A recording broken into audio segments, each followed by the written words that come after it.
Hello everyone, here I am again with Evans Tries and O Level written by Norman Colin Dexter. It's from Vistas, Class 12th English. Let's know about the author. Norman Colin Dexter was born 29 September 1930 and died on 21st March 2017. Was an English crime writer known for his Inspector Morse series of novels, which were written between 1975 and 1999 and were adapted as TV series. Introduction of the chapter. The story Evans Tries an O-Level is about a cunning prisoner, Evans, who makes a plan to escape from the prison on the day of his German language O-Level exam. The jail authorities, on the other hand, are ready to cover up and sort of risk. Will he be able to succeed in his escape? Let's find it out and go into the chapter explanation. In the month of March, the Secretary of Examination Board received a call from Oxford Prison. He said that it was a strange request, but they wanted to help the person. He also confirmed that there was just one person, as he had said. The governor confirmed that there was only one person for the examination, named Evans. He also told him that Evans started taking night classes in O-Level of German language last September. He was interested in achieving educational qualification. The secretary asked whether Evans was good at studies or not. The governor replied that he was the only one who attended classes, so we can infer that he received individual tuition for the said course. Taking such a class outside the prison would have cost him a lot of more money. On hearing this, the secretary agreed to give him a chance. The governor appreciated him for his decision and also asked about the whole process. The secretary replied that he would send all the forms required for examination. He asked the prisoner name, and the governor replied that his name was James Roderick Evans. The secretary also sought clarification whether Evans was a violent person or not. The governor said that there was no such record. He was a nice guy, a bit humorous, and was a star at the Christmas musical performance. He compared him to the comedian Mike Yarwood because of his copying acts. He also added that he suffered from kleptomania, which urged him to steal. The governor wanted to tell something more, but decided that he would keep a check on that. The secretary asked the governor if he could arrange a room for the exam. The governor replied that there was no such problem because Evans was in old lockup, so they could conduct the exam there if the secretary had no problem with it. The secretary found it suitable. The governor also told him that they would call a churchman from a nearby church, St. Mary Mag's, who would keep a check on Evans during the examination. The secretary laughed that the church had a good number of priests and one could be assigned the job of supervision. The secretary questions the governor that if it was easy to stop Evans from communicating with the other person. The governor laughed and thanked him for accepting his request. He then put the receiver of the phone back on rest and called for Evans. Evans had escaped from prison thrice. Due to the recent unrest in the highly guarded areas of North, he would not be allowed to be present at the governor's residence in Oxford. The governor did not want to be disgraced by Evans. Evans wasn't burdened, but his presence was uncomfortable. The governor planned to supervise him personally when he visited Oxford. It was possible that Evans was actually interested in adding up to his qualification by learning German. On the 7th of June, Monday at 8:30 p.m., the German teacher shook hands with Evans at the high security recreational block, which was across the D wing. He wished him luck in German language, but Evans could not understand it. Later, Evans realized it and thanked the teacher. The teacher commented that Evans was not prepared and did not even have the slightest chance to pass the exam. Evans said it was possible that he cleared the exam and would surprise everyone. The next morning at 8:30, Evans was visited by two men. He tucked his dirty string vest into his dirty trousers and stood from his bed that was attached to a wall. He greeted Mr. Jackson cheerfully and said that it was an honor for him that he visited his cell early in the morning. Jackson was the senior prison officer of D Wing, and both Jackson and Evans were enemies. Mr. Stephens, who was a newly appointed officer, and a strong-looking man had come along with Mr. Jackson. Jackson greeted him briefly and then asked him about his well-being and made fun of him by calling him Einstein. Evans replied in a similar way by pointing him out that Einstein was a mathematician and then said that he thought that he was a Jew. Evans had not shaven and he was wearing a dirty hat on his head. He asked Jackson to excuse him as he was going to shave when both of them entered the cell. After hearing him, Jackson and Stephen that they reminded him that Stephen should take away his razor as soon as he had completed shaving his ugly-looking face. He also added that one day Evans would do a favor for the prison officer by cutting down his throat with a razor. Evans gave a thoughtful look at his strict supervisor, who had medals for the Second World War, lined upon the left side of his blazer, on the breast pocket. He asked him, "Mr. Jackson, was it you who took away my nail cutter?" Evans was always worried about how his hands looked.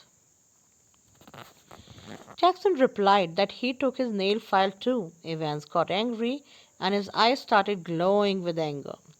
Jackson was ready for this and he answered that it was the governor's order.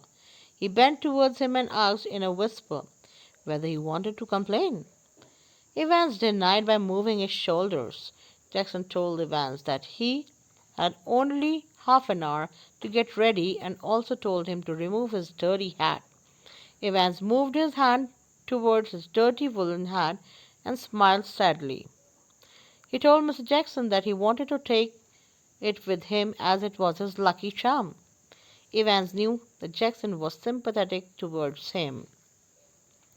Jackson allowed him to wear the hat just once. He also teased him by calling him Shirley Temple. Shirley Temple was an actress who had long wavy hair. Jackson hated Evans' long and wavy hair. He then asked him to shave. At 8:45 a.m., Scott McLean, who was a member of the church, left his bachelor flat made for a single person, in Boat Street. He started walking fast toward Carfax. The weather reports claimed that the temperature would be below normal in that early June. McLean was wearing a black overcoat and a clerical hat to protect himself from rainfall that started within half an hour. It had also splashed water on his spectacles. He was carrying a small brown-colored suitcase in his right hand. It had all the things required for his morning duties, such as sealed question paper envelope, a yellow supervisor form, a special permission card that verified him as a supervisor, a blunt knife to cut the seal of the paper, a Bible as he had to speak for a women's association on the Book of Ruth, and the latest copy of the Church Times. The 2-hour exam was planned to begin at 9:15 a.m. Evans was foaming his face strongly when Stephens brought in two small square tables. He put them opposite each other in the small space between the bed and the painted wall. He then brought two chairs, the less worn-out chair, and was placed in front of the table, which was near the cell door. Jackson made a small violent appearance and asked Evans to behave properly. Evans turned and showed his acceptance. Jackson ordered Evans to remove the poster which Evans had pinned up on the cell wall. Evans agreed to this and said that he was about to remove them as he knew that it was some churchman who was going to come for the exam. Jackson queried how he knew that. Evans said that he had noticed it when he had signed the examination form. Evans continued with his shaving and sought Jackson's permission to ask him something. He then asked him why the officer had put a microphone in his cell, and he turned his head towards the space above the door. Jackson admitted that the microphone was not put perfectly as Evans easily spotted it. Evans questioned him why they would think that they would run. Jackson replies that anyone with a sense would not trust him. Evans then questions him as to who was going to listen to him. Jackson replied that the governor would listen as he did not trust him, and he would watch him like a hawk, a bird that keeps its eye on his prey. He finally asked him to keep his nose clean, and Evans agreed. He knew this already, so he had kept a neat hanky on the bed. Jackson wished him good luck before leaving. The priest McCleary signed his name in the visitor's book at the gate house. He then followed the prison officer through the exercise yard to D Wing. There he was greeted by Jackson. The heavy outer door of the D Wing was opened and then shut behind them. Same happened when they entered through the inner door. McCleary joined Stephen. Jackson ordered Stephen to remove the razor from the cell. Stephen agreed. He also told him to keep a close watch. McCleary made a vibrating sound while climbing up the stairs, following his new guide. When they reached the entrance of the cell, Stephens opened the peephole and informed McCleary that he was the person who had to take the exam. Evan was sitting quietly facing the door, slightly away from the two tables. He was concentrating on the elementary German grammar. Stephens took one of the keys from the ring and opened the lock. The lock of the cell made a ringing sound after it. Sprang up. At 9:10 a.m., the governor switched on the receiver of the microphone. He ordered Jackson to tell Evans to be careful as they had installed a microphone in his cell. He thought that it would be good to forewarn him. He said it is in a way as though Evans would never be able to spot it. A thought came to the governor's mind that all this seemed like a theatrical drama and all their preparations were like those done by schoolboys. He thought that how could Evans think of escaping that day? He could have tried it when he was at recreational block because it was easier to escape from there. But today he was locked in this cell. All the officers were closely watching him. There were two doors between his cell and the yard. They were walls as high as piles of dry grass. Yes, Evans was totally safe now. The governor thought that there will be no problem if he keeps the receiver switched on, although he knew that there was nothing to listen because it is the duty of the supervisor to maintain silence. But he was still in doubt. He was worried about Evans taking undue advantage of McCleary. He would have smuggled him to take long-bladed hand tool or a rope ladder.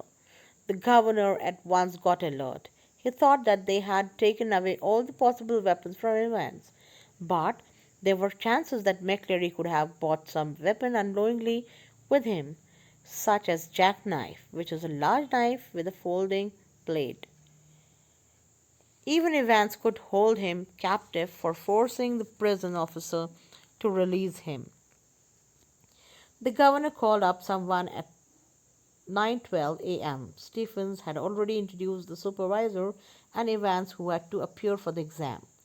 Just at that moment, Jackson came and asked McCleary to come outside for a minute. He explained about the governor's reason for being worried.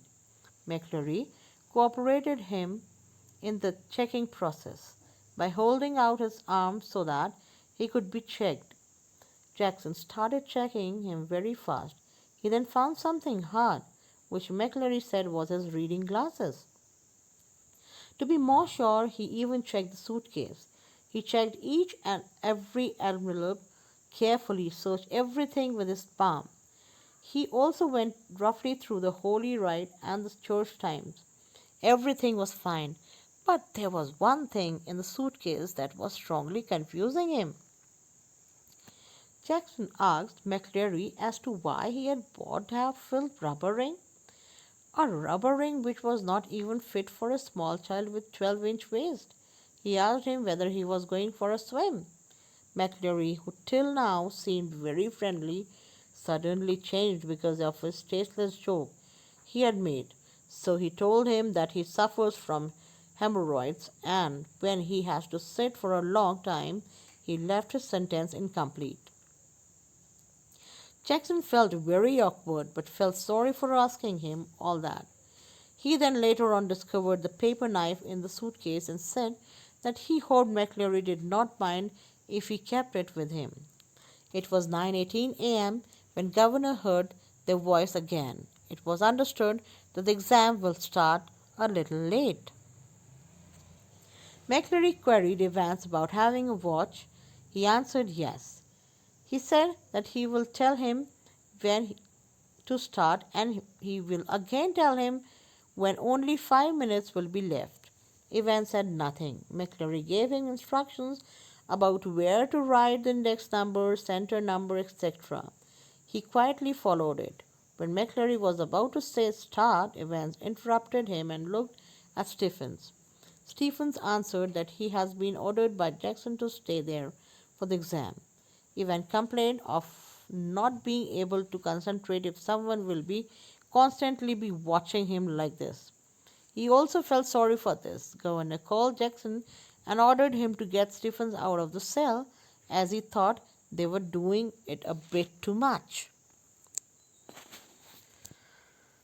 The governor heard what was talked on the phone between Stephen and Jackson. He heard the door being shut and also heard McGlory announcing the beginning of the exam. It was 9:25 a.m. Then there was great peace at 9:40 a.m. The assistant secretary for modern language called up for the examination board to speak to the governor. The examination has already started about a quarter of an hour ago, he told him, that some fool had not placed the correction slip in the examination package. He then tried to seek help from the governor. The receiver assures him to help by directly connecting to the call to Mr. Jackson in D Wing. Could this be a reason behind this fear? The governor thought. A line of thoughts came to his mind about the call being a fake. Call used to share some signal or a secret message. He then cross-checked it by dialing the number of examination board. He heard the sound of the continuous beep which one hears if the phone is engaged. After a gap of 2 minutes, he heard some whisper. After a while, he heard McCleary giving instruction to Evans in his heavy Scottish voice. He asked him to stop running for a while and also instructed him to open page 3. Here he gave him some instruction as to make correction of fourth word in 15th line. The governor listened and smiled because he had taken German as a language when he was in 6th class. He remembered about the adjectives and so did McCleary. The minister's pronunciation of the words sounded very impressive to the governor, but he thought there were less chances of Evans being aware of the adjectives. Meanwhile, he received a call from the magistrate, civil officer who administered law. There was a need of a prison van and some officers as there was a remand case. Within the next 2 minutes, the governor thought it to be a fake call, but then he thought that he was thinking too much. His imagination was going or getting out of control. For the first 15 minutes, Stephens had looked into the cell through the peephole after a gap of every 1 minute and then after a gap of 2 minutes. And at 9:45 a.m. everything seemed normal when he looked through the hole. There was no difference and it remained same as always. Evans was always chewing his pen and looking at the front. McCleary always seated on the chair a bit tilted on one side with his face partly turned. Stephens had noticed him earlier that his hair was cut very short near the scalp. He was reading the church times through the spectacles, and his first finger was under his collar. The fingers of the left hand were nicely manicured. He was softly touching his black beard. At 10:50 a.m. the phone rang, and after a while the governor found that he had almost forgotten about Evans. He then heard Evans seeking permission from the supervisor to wrap a blanket round his shoulders, and he was feeling cold there. McCleary allowed him. At 10:51 Stephens opened the peephole and was surprised to see Evans sitting with a blanket on his shoulders. It seemed strange to him, and he even thought of reporting Jackson for this new change he had noticed. He again looked at him and noticed that Evans pulled the dirty blanket close to himself. Now Stephen was getting doubtful about Evans. He even thought that it could harm McCleary by suffocating him with his blanket, but then he told himself that he should not behave so foolish, as there is no sun on this side of prison, not even in summers. It is normal that the cell gets chilly.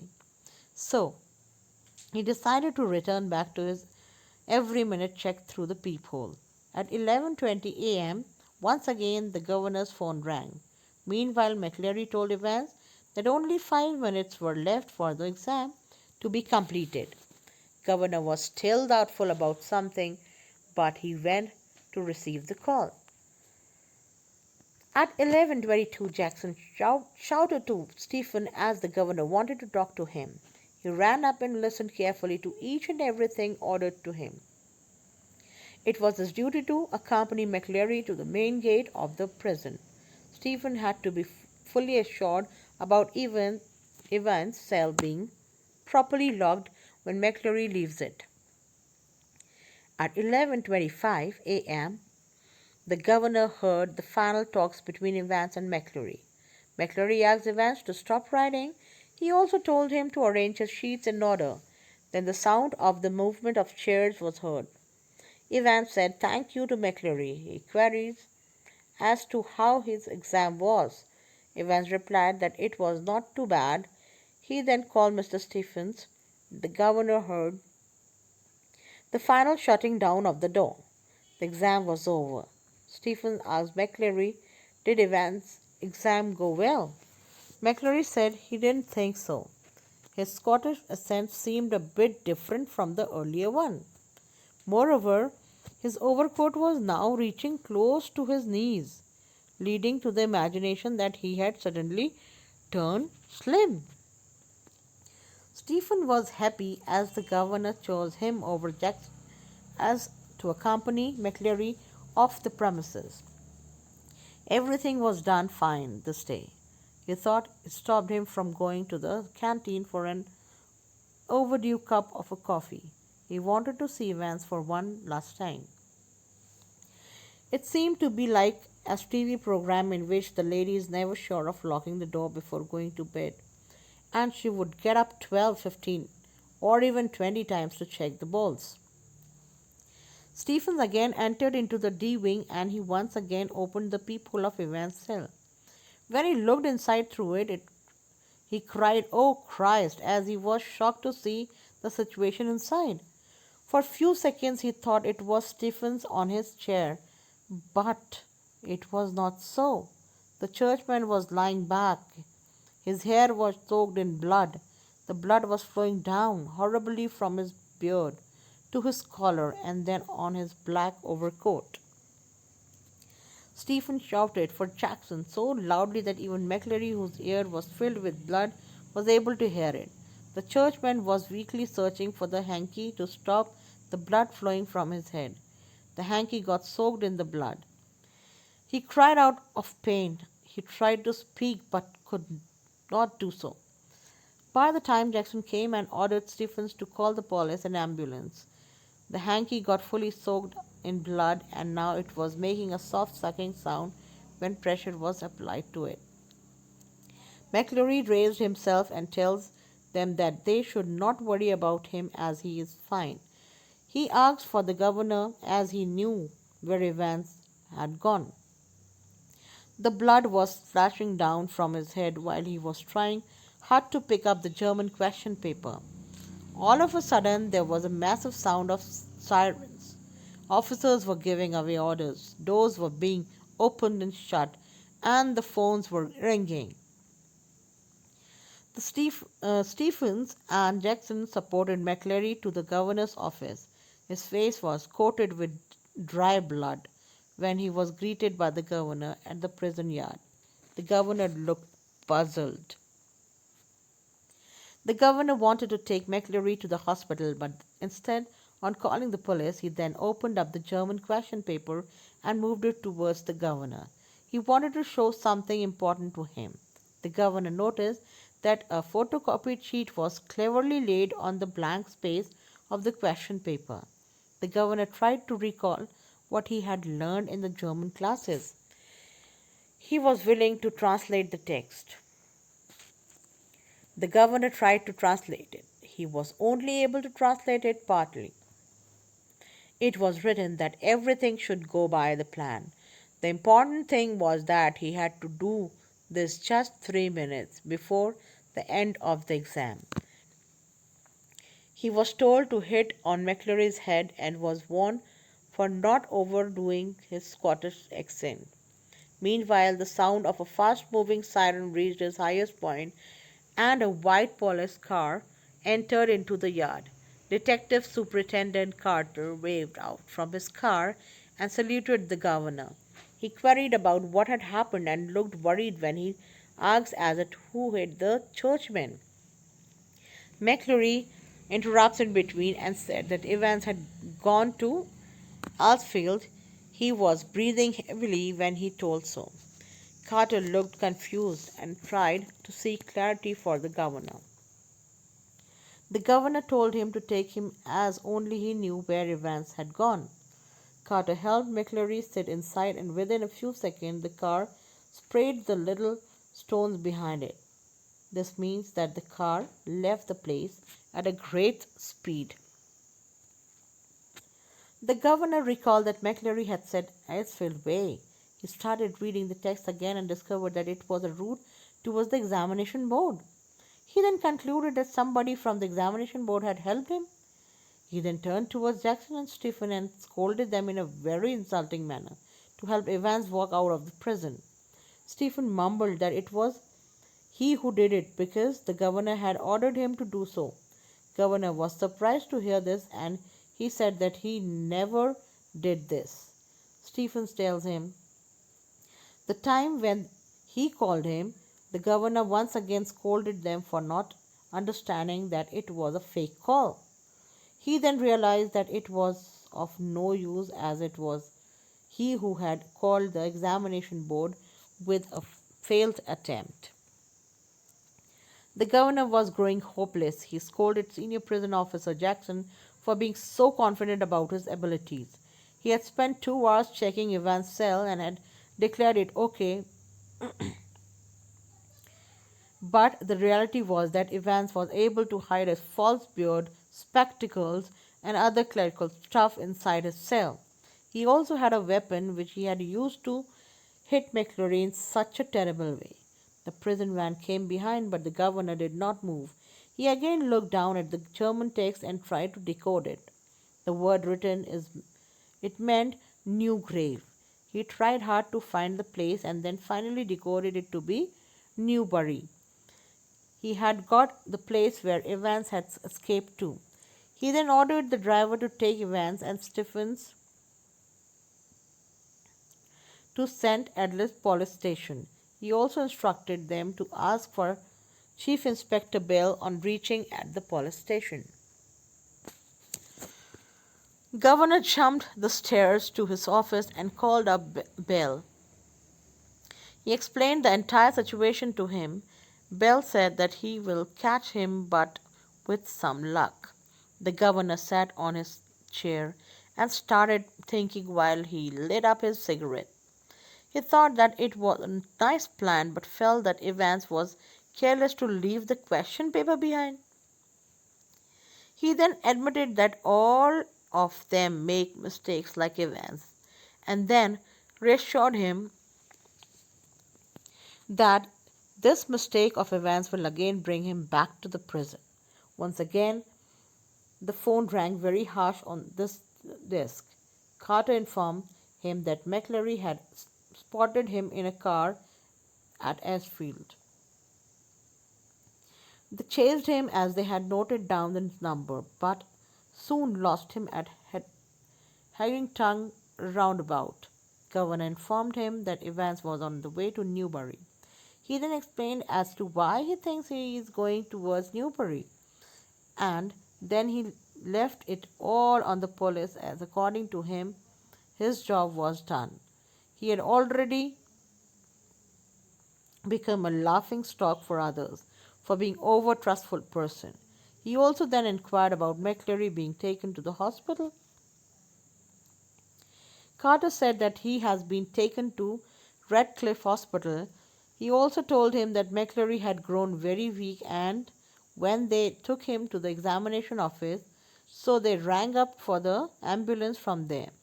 Governor called in the hospital and inquired about the injured person. They replied that they had sent the ambulance to bring the patient, but they found no one there. When the governor heard about the disappearance of the parson, he didn't hear anything more from the other side. He had understood the whole truth and he was feeling a bit uneasy in this neck. After a gap of 15 minutes, they found the real Reverend McCleary, who was tied up by two men in his study at Wall Street since 8:15 a.m. The search in Newbury resulted in nothing. It was clear that the man who was taken to the prison door by Stephen was not Evans, who had pretended to be McCleary, but Evans was the one who stayed inside the cell and pretended to be McCleary, who was in a pool of blood. So now, the story is moved up to Evans after having delicious fish and chips and a small walk near Chipping Norton. He decides to go back to his hotel room to sleep early. He was wearing a new hat that had smartly hidden his short hair, which seemed as remains of hair. He kept wearing it on his head even when he reached the reception of the Golden. So now the story moved up to Vance after having delicious fish and chips and a small walk near Chipping Norton. He decided to go back to his hotel room to sleep early. He was wearing a new hat that had smartly hidden his short hair, which seemed as remains of hair. He kept wearing it on his head even when he reached the reception of Golden Lion Hotel. He then recalled his previous night when Jackson took away his scissors and he had to cut his hair with a razor blade. That was quite a bad luck. But then he thought about his good luck when Jackson asked him to remove his head, and now he managed to stop him from doing so. He then concluded the old Jackson was not at that bad. One of the worst things that seemed funny to him was using a false beard. He was sensitive to the sticking material, but he had to use it for sticking up the beard. It was now irritating him as it had reddened his chin and he was feeling pain there. When he reached the reception counter, he found that it was not the same girl which was there at the time of his booking. But he thought that this change was good. He then told her that he is not concerned about morning breakfast, ordered a newspaper named Daily Express, and asked to wake up at 6:45 a.m., as tomorrow was another busy day for him. He was climbing up the broad stairs while whistling. Evans was once again lost in his thoughts. He liked being dressed up like a minister, the dog collar and the other things. He thought it to be a good idea that McCleary was wearing two collars, two fronts, but the top collar was slipping off again and again. But there was a moment of great fear when McCleary tried to stop his collar from falling down. with his finger in front of Stephen's. They had somehow solved the problem by always keeping a pen in his mouth whenever Stephen peeped inside. There was a little annoying moment while he was trying to wear black front and the stud at the back collar. That was difficult for him. Otherwise, things went well. He got everything in the car which they had promised him: soap, water, and a map. The audience survey map of Oxfordshire. He thought that he had got some good and clever friends. Evans unlocked his room, and when he turned back after shutting the door, he was shocked to see someone in his room. He stood there lifeless. He had a quick look at the fierce looking man he never expected in his room. It was the governor. Evans looked round hopelessly. Governor tells him that there's no use of it as he had his men all around. He was also shocked at the thought of the blonde girl at the reception who was extra sweet to him. Evans looked disturbed. He held his head in his hand and he was silent for a few minutes. Evans then said that it was correction slip he guessed. The governor tells him that there are some people who know German. Evans then relaxed over some time and explained that it was not an actual mistake as you can see. The mistake was that they were not able to decide about the hotel which they could have worked in some other way. He asserted that it was necessary for them to know the exact at which the paper started so that they could make a call exactly before the end of the exam in order to get a clear way for McLean. The governor admitted that he had provided the information to him foolishly. Evans said that the correction slip gave him both the hotel name and the time of exam. It was like killing two birds with one stone.